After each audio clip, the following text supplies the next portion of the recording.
Episode 43ல பார்த்தீங்கன்னா, அந்த food fest வந்து நடக்குது. ஸோ அங்க பார்த்தீங்கன்னா, நம்ம ரம்யா அண்ட் வெற்றி வந்து குக் பண்றாங்க. ஸோ அவங்க ப்ரௌனி பண்ணலாம் அப்படின்னு டிசைட் பண்றாங்க. பார்த்தா அங்க ஆல்ரெடி அத்தன பேர் ப்ரௌனி பண்ணிட்டு இருக்காங்க. என்னடா இது அப்படின்னு நம்ம வெற்றி வந்து ரொம்ப யோசிக்கிறாரு. வேகமா போய் ஏதோ ஒரு இலைய புடுங்கிட்டு வந்துட்டு, ஏதோ ஒரு ஸ்டோரி ஒண்ணு சொல்லிட்டு இந்த டிஷ்ஷ பண்ணலாம் அப்படிங்கிற எப்பவும் போல அவரோட இன்னோவேட்டிவ் ஸ்கில்ஸ் எல்லாம் காட்டுறாரு.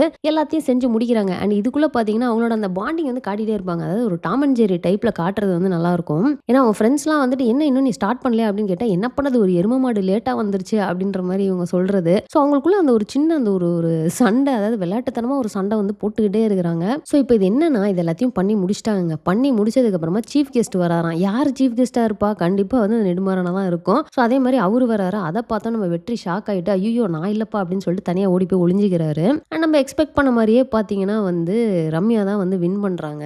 இவங்க ஸ்டேஜுக்கு போயிட்டு இவங்களுக்கு வந்து 3 மந்த்ஸ் வந்து இன்டர்ன்ஷிப் குடுக்குறாங்க. அதெல்லாம் வந்து கேட்டதுக்கு அப்புறமா, "நான் தனியா பேசணும்" அப்படின்னு சொல்லிட்டு மைக்க வாங்கிட்டு பேசுறாங்க. ஸோ இதுக்கு எனக்கு கூட இருந்து சப்போர்ட் பண்ணவரையும் நான் மேல கூப்பிடணும் அப்படின்னு சொல்லிட்டு நம்ம வெற்றிய மேல கூப்பிடுவாங்க. அவ்வளவுதாங்க நம்ம நெடுமாறனு. அப்படியே கண்ணெல்லாம் உருட்டிக்கிட்டு செம்ம ஷாக் ஆயிட்டு இருப்பாரு. பட் அவர்ட்ட புடிச்ச விஷயம் என்ன தெரியுமா? எவ்வளவுதான் அவர் ஷாக் ஆனாலும், எவ்வளவுதான் அடி வாங்கினாலும், இடியே விழுந்தாலும் அத வெளிய காட்டிக்க மாட்டாரு. நம்ம வெற்றி வந்து நின்னோம்னா எப்பவும் போல கைய குடுப்பாரு. ஒரு சைடு மொறச்சுக்கிட்டே இருப்பாரு. ஆனா போட்டோ எடுக்கிறப்போ பார்த்தீங்கன்னா சிரிச்சு போஸ் குடுப்பாரு. ஸோ இதெல்லாம் வந்து இப்பன்னு கிடையாது. ஸ்டார்ட்டிங்ல இருந்து அந்த நெடுமாறனான ட்ரெய்ட்ஸ் அப்படின்னு பார்க்குறப்போ இப்படிதான் அவர் பிஹேவ் பண்ணுவாரு. பப்ளிக்ல காட்டிக்கவே மாட்டாரு. அதே மாரி வொர்க்குக்குள்ள மிக்ஸ் பண்ண மாட்டாரு. ஒருத்தர் வின் பண்ணிட்டாங்க அப்படின்னா வின் பண்ணிட்டாங்க தான் அப்படிங்கிற மாரி சொல்லுவாரு. ஸோ அது ஒரு மாரி நல்ல விஷயமா தான் இருக்குது. இதுக்கப்புறம் பார்த்தீங்கன்னா நைட் அந்த கடையில வேற வந்து ரம்யா வந்து அவங்க அம்மா கிட்ட அண்ட் பாண்டி கிட்டலாம் வந்து ஷேர் பண்ணிப்பாங்க.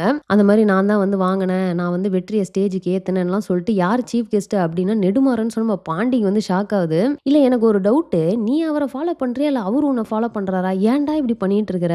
இன்னும் கொஞ்ச நாள்ல வேற நீ ரிசார்ட்டுக்கு வரணும். தயவு செய்து கொஞ்சம் கேர்ஃபுல்லா இரு அப்படின்ற மாரி வந்து நம்ம பாண்டி சொல்லுவாரு. ஸோ இப்போ நெக்ஸ்ட் பார்த்தீங்கன்னா நல்லவரா மாறின விக்கி இருக்கிறாரு இல்லையா? ஸோ அவர் என்ன பண்றாரு அப்படின்னா நம்ம ஐஷூட்ட போயிட்டு ஃபர்ஸ்ட் சாரி கேட்கலாம் அப்படின்னு சொல்லிட்டு ஃபர்ஸ்ட் தேங்க்ஸ் சொல்லுவாரு. ரொம்ப தேங்க்ஸ். ஏன்னா நேத்து நீ எனக்கு வந்து ஹெல்ப் பண்ணதுக்கு. நம்ம ஐஷூலாம் செம கோவத்துல இருப்பாங்க.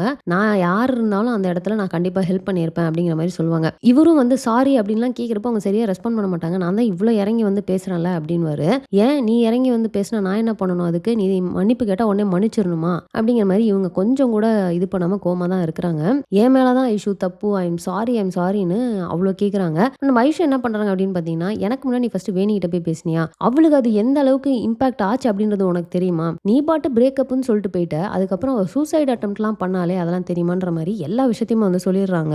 ஸோ நம்ம விக்கி ஆல்ரெடி நல்லவரா மாறினவர். இதெல்லாம் கேட்டோன்னா அவரால் வந்து தாங்கிக்கவே முடியல. ரொம்ப ரொம்ப நல்லவரா வந்து மாறிட்டாரு. அவர் அடுத்து பார்த்தீங்கன்னா நேரா போயிட்டு வேணிய நான் பார்த்தே ஆகணும்னு சொல்லிட்டு போயிட்டு வேணியை பார்த்து வந்து பேசுறாரு. அவங்க வந்து என்னை விட்டுரு அப்படிங்கிற மாதிரி செம கோவத்துல போறாங்க. கையை பிடிச்சி இழுத்துட்டு இல்ல நான் உன்கிட்ட பேசணும். நான் வந்து உன்னை ரொம்பவே டார்ச்சர் பண்ணிட்டேன். I'm really sorry. அப்பவும் பார்த்தீங்கன்னா நம்ம வேணி ஒரு மாதிரி நக்கலா, "ஓ என்கிட்ட தான் பேசுறியா விக்கி? ஓ என் கஷ்டம்லாம் உனக்கு புரியுதா?" அப்படிங்கிற மாதிரி அந்த மோட்ல தான் இருப்பாங்க. நீ பாட்டுக்கு உன் வாய்க்கு வந்தபடி பிரேக்கப் அது இதுன்னு சொல்லுவ.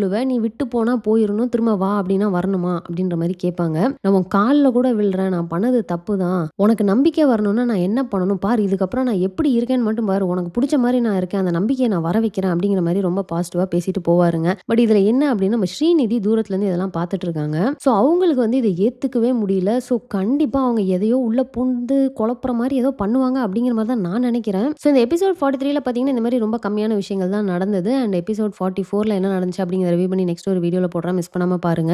இந்த வீடியோ உங்களுக்கு பிடிச்சிருந்தா லைக் பண்ணுங்க. உங்க ஃப்ரெண்ட்ஸ் எல்லாருமே ஷேர் பண்ணுங்க. மறக்காம சேனலை சப்ஸ்கிரைப் பண்ணி சப்போர்ட் பண்ணுங்க. தேங்க்ஸ் ஃபார் வாட்சிங். Bye by.